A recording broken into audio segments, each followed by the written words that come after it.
Welcome back to The Takeout. Thanks for staying with us. Homeland Security Secretary Kristi Noem tells CBS News she wants to see more state-run detention centers like Florida's so-called Alligator Alcatraz.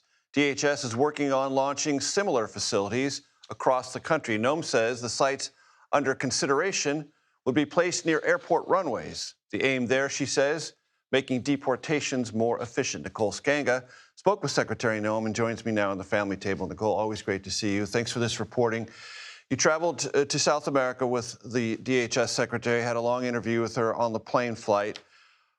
Paint a picture of what she's imagining, and do movements toward efficiency in any way possibly raise questions about due process also being followed in the cases of migrants in these facilities or heading toward deportation? Major, we had a long and candid conversation about Alligator Alcatraz 2.0. And beyond just efficiency, which we can talk about in a minute, the aim here is also deterrence. I'll give you an example. So Secretary Noem, when she was speaking with the Ecuadorian president, Daniel Noboa, asked how many individuals he believes have self-deported back to Ecuador. And she was told roughly 100,000. She asked the same question in March when she met with the Mexican president, Sheinbaum there. She feels that the best tool this administration has to reach its immigration enforcement goals is to essentially scare people into self-deporting. And that's why we saw not only the secretary, but also the president down at Alligator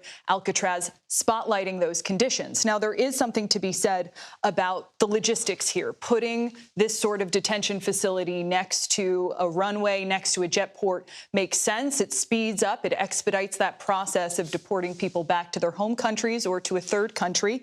She also likes the fact that she can do a one-year contract here, as opposed to, say, with private prisons, where if you look at Delaney Hall, which is the biggest ICE detention facility up and down the East Coast, that's a 15-year, $1 billion contract. She told me she's not signing any of those anymore. At the end of the day, it's a numbers game, going from 61,000 ICE detention beds to 100,000.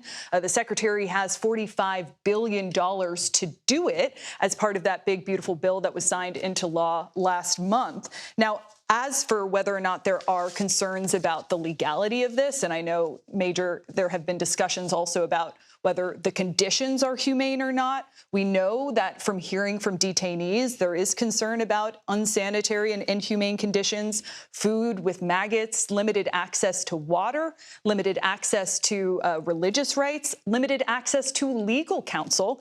Then there's the question of, is a state-run immigration detention facility even legal to begin with? Because, by the way, immigration enforcement is a federal authority, right? So that is the subject of ongoing litigation.